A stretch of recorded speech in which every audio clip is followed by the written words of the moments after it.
Hello students, आपका स्वागत हमारे YouTube चैनल पर। मैं एक श्रेणी आज आपको कराऊंगा आयु संबंध। आयु संबंध में ये जो चैप्टर है सिर्फ पहले या बाद पर ही आधारित है और ये चैप्टर एसएससी बैंक या रेलवे के लिए बहुत ही इंपॉर्टेंट चैप्टर है। हमारे इस चैप्टर की प्रत्येक वीडियो को देखने के लिए हमारे चैनल को सब्सक्राइब कर लें, लाइक कर दें और दोस्तों में शेयर कर दें तथा दोस्तों से भी सब्सक्राइब करा दें, जिससे कि जो भी वीडियो मैं डालूं वो सबसे पहले आप तक पहुंच सके। अब जैसे कि ये क्वेश्चन है चैप्टर का,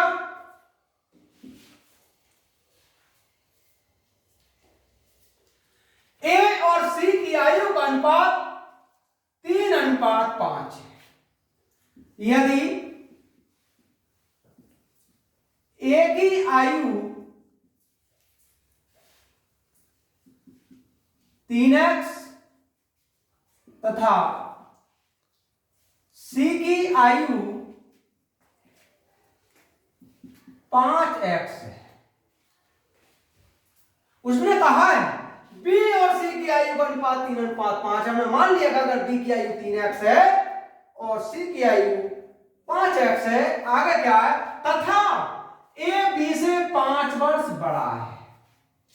ए बी से 5 वर्ष बड़ा है तो ए की आयु होगी स्टूडेंट्स, जो बी की आयु उसमें 5 वर्ष और जोड़ दिया, ये इतने वर्ष होगी।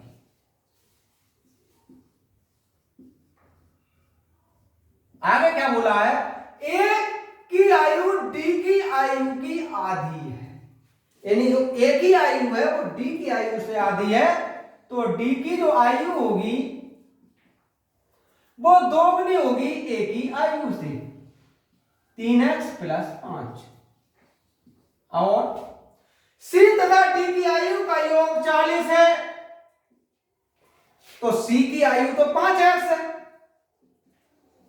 और डी की आयु ये निकाल दिए 2 3x + 5। उसने कहा सी और डी की आयु का, यानी इन दोनों का योगफल 40 है। 5x + 6x + 10 = 40।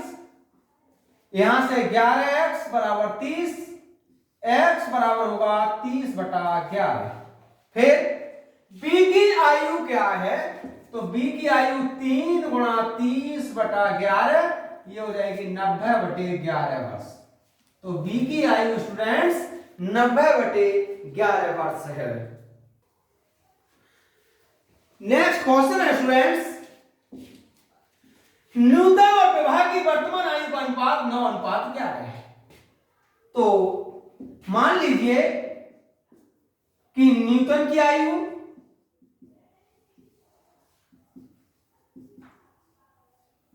9x है तथा विभा की आयु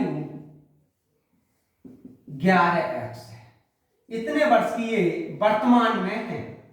अब सवाल के अनुसार आगे 12 साल के बाद, यानी आज विभा 11x वर्ष की है, उसने कहा 12 साल के बाद ये 34 वर्ष की हो जाएगी। तो इसका मतलब 12 साल आगे जुड़ जाएगा। इस 11x में 12 और जोड़ दें तब ये 34 वर्ष की होगी। तो ये हुआ 11x, ये बचा 22, x बराबर हुआ 2। फिर कहा 8 वर्ष पहले न्यूटन कितने वर्ष की थी, पहले ये पता लगा न्यूटन आज कितने वर्ष की है। तो न्यूटन की उम्र 9x, 9 × 2 अर्थात 18 वर्ष की है। अब अगर न्यूटन आज 18 वर्ष की है तो 8 वर्ष पहले कितने वर्ष की होगी ये, तो 8 वर्ष पहले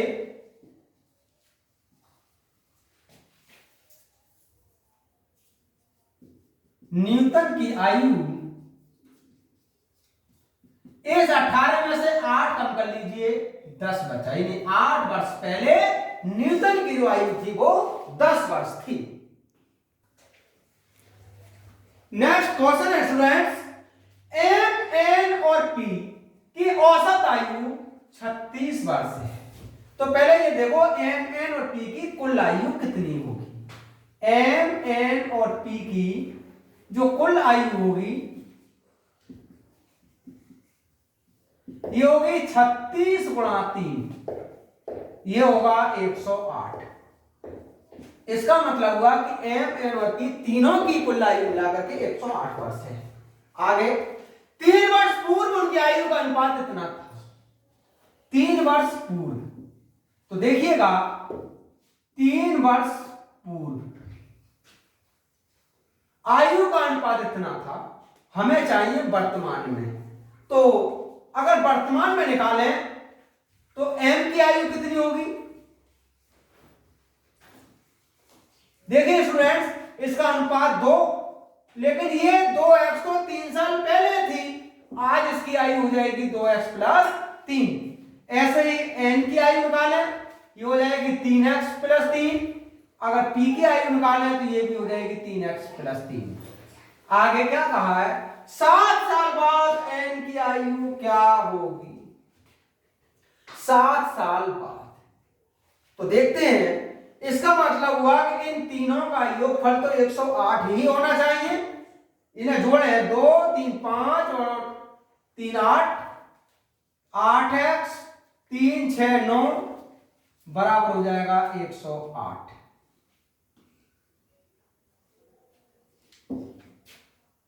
ये 4x, तो ये हो जाएगा 9x। 4 3 7 2 9, यहां से 9x बराबर हुआ 99, x बराबर हुआ क्या है। फिर कहा है 7 साल बाद n की आयु क्या होगी। तो 7 साल बाद n की आयु,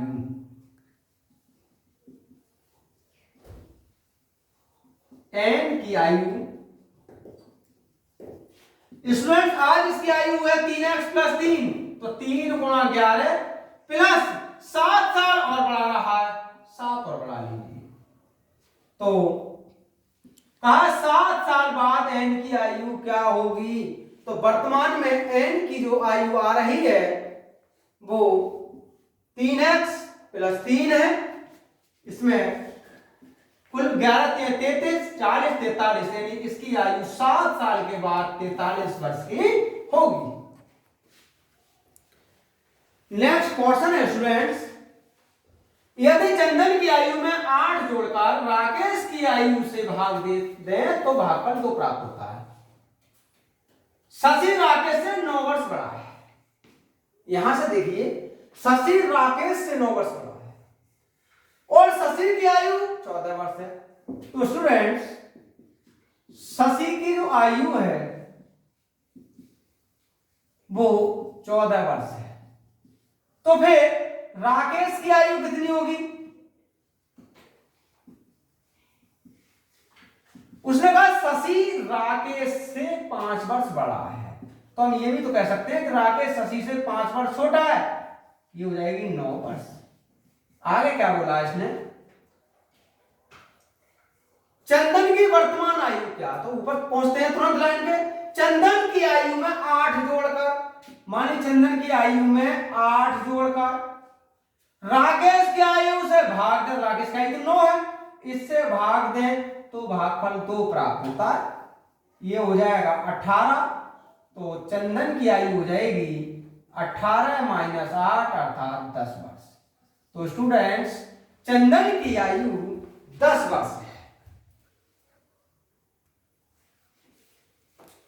नेक्स्ट क्वेश्चन है स्टूडेंट्स, रीता की वर्तमान आयु संगीता की 3 वर्ष पहले की आयु की दोगुनी है। तो सबसे पहले ये देखो, संगीता 3 वर्ष पहले कितने वर्ष की थी। यदि संगीता की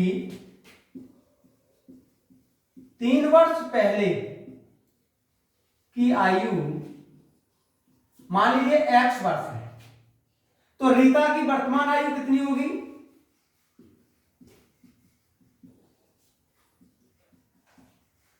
इससे दोगुनी है। फिर क्या कहा है, यदि दोनों की वर्तमान आयु का योग 30 वर्ष हो, तो स्टूडेंट संगीता की तो 3 वर्ष पहले की आयु x है, तो वर्तमान आयु तो इसकी x प्लस 3 हो जाएगी, और ये आयु 2x है, अब ये 30 वर्ष है। यहां से हुआ 3x बराबर 27, x बराबर 9। फिर क्या कहा है, 3 वर्ष बाद रीता कितने वर्ष की होगी, तो 3 वर्ष बाद जो रीता की आयु होगी वो हो जाएगी 2x तो है प्लस 3 और हो जाएगा, यानी 2 गुणा 9 प्लस 3 यानी 21 वर्ष। तो इसका मतलब हुआ कि 3 वर्ष के बाद रीता 21 वर्ष की हो जाएगी। नेक्स्ट क्वेश्चन है स्टूडेंट्स, 12 साल बाद भोलू की आयु सोनू की वर्तमान आयु की 3 गुनी हो जाएगी। आगे क्या बोला है, यदि सोनू ने 12वां जन्मदिन 4 वर्ष पहले मनाया हो तो वर्तमान में भोलू कितने वर्ष का है। तो पहले ये देखो स्टूडेंट, सोनू कितने वर्ष का है, सोनू की जो आयु होगी 12वां जन्मदिन 4 वर्ष पहले मनाया था, तो 12 और प्लस 4 अर्थात 16। इसका मतलब हुआ कि सोनू 16 साल का है। फिर कहा है 12 साल बाद भोलू की आयु सोनू की वर्तमान आयु की 3 गुनी होगी। तो जब 3 गुनी हो जाएगी 12 साल के बाद, तो वो कितनी जाएगी, तो 12 साल बाद भोलू की आयु कितनी होगी,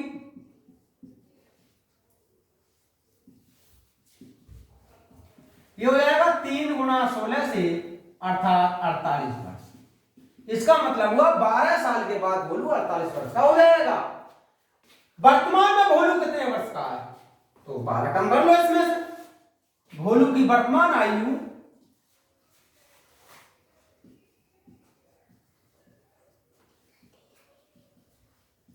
ये होगी 48 माइनस 12 अर्थात 36 वर्ष। तो स्टूडेंट्स भोलू की वर्तमान आयु 36 वर्ष होगी। नेक्स्ट क्वेश्चन है स्टूडेंट्स, ए की आयु बी की आयु के 4 गुने से 4 वर्ष कम है। क्या कहा है, ए की आयु बी की आयु के 4 गुने से 4 वर्ष कम है। तो यदि बी की आयु x वर्ष है तो ए की आयु होगी स्टूडेंट्स इसके 4 गुने से 4 वर्ष कम। आगे क्या कहा है, यदि 10 वर्ष बाद, तो 10 वर्ष तो दोनों की उम्र बढ़ जाएगी। ए की आयु यानी ये जो 4x माइनस 4 है इसमें 10 साल और जोड़ दें और इसमें भी 10 साल जोड़ दें। आगे क्या बोला, बी की आयु के दुगने से इसके दुगने से 8 वर्ष अधिक होगी। तो ये हुआ 4x प्लस 6, ये हो जाएगा 2x प्लस 20 प्लस 8, 2x बराबर ये हो जाएगा 22, तो x बराबर हुआ क्या है। फिर क्या है, ए की वर्तमान आयु कितनी होगी, तो ए की वर्तमान आयु होगी 11, 4 गुणा 11 माइनस 4 अर्थात 40 वर्ष। तो स्टूडेंट्स ए की वर्तमान आयु 40 वर्ष होगी। नेक्स्ट क्वेश्चन है स्टूडेंट्स, 4 वर्ष पूर्व पीयूष की आयु स्वाति की आयु को 1/4 थी, वर्तमान में स्वाति 12 वर्ष की है। तो ये बताओ 4 वर्ष पहले स्वाति कितने वर्ष की होगी, 4 वर्ष पूर्व स्वाति की जो आयु होगी वो 8 वर्ष की होगी। उसने कहा पीयूष इससे 4 साल का था, तो पीयूष की उम्र कितनी होगी तब,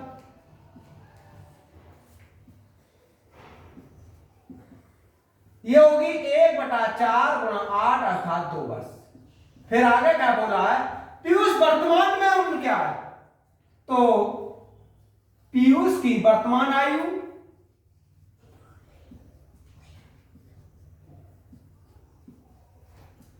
देखिए 4 साल पहले 2 साल का था, वर्तमान का मतलब 4 साल बाद, तो ये हो गई 6 वर्ष, यानी पीयूष वर्तमान में 6 वर्ष का है। नेक्स्ट क्वेश्चन है स्टूडेंट, विजय और नीरू की वर्तमान आयु का अनुपात 7:6 है, यानी विजय की जो आयु है वो 7x है और नीरू की आयु 6x है। आगे तथा उनकी आयु का गुणनफल 672 है, यानी इन दोनों का गुणनफल 672 है। तो 7x गुणा 6x, अब ये 672, ये हो जाएगा x स्क्वायर बराबर 672 बटा 7 गुणा 6, x स्क्वायर बराबर 16, तो x बराबर हुआ 4। फिर क्या कहा है, 4 साल पहले नीरू कितने वर्ष की थी, नीरू आज 6x वर्ष की है, तो 4 साल पहले नीरू, ये हो जाएगा 6 गुणा 4 और 4 कम कर लीजिए, 6 चौक 24, 4 कम किया 20, यानी 4 साल पहले नीरू 20 वर्ष की थी। नेक्स्ट क्वेश्चन है स्टूडेंट्स, ए बी से 4 वर्ष बड़ा है और सी उससे 3 वर्ष छोटा है। तो अगर मान लीजिए बी x वर्ष का है, तो ए कितने वर्ष का होगा, ए बी से 4 वर्ष बड़ा है, ए x प्लस 4 वर्ष का होगा। सी इससे 3 वर्ष छोटा है, तो सी बी से 3 वर्ष छोटा है, ये x माइनस 3 वर्ष का होगा। फिर कहा उनकी वर्तमान आयु का योग 82 है, इन तीनों की आयु का योगफल 82 है। x प्लस 4 x माइनस 3, अब ये 82 है, तो ये हुआ 3x प्लस 1 बराबर 82, 3x बराबर हुआ 81, x बराबर हुआ 27। उसने कहा है c की वर्तमान आयु क्या है, तो c की वर्तमान आयु तो ये 27 माइनस 3 अर्थात 24 वर्ष। तो स्टूडेंट सी वर्तमान में 24 वर्ष का है।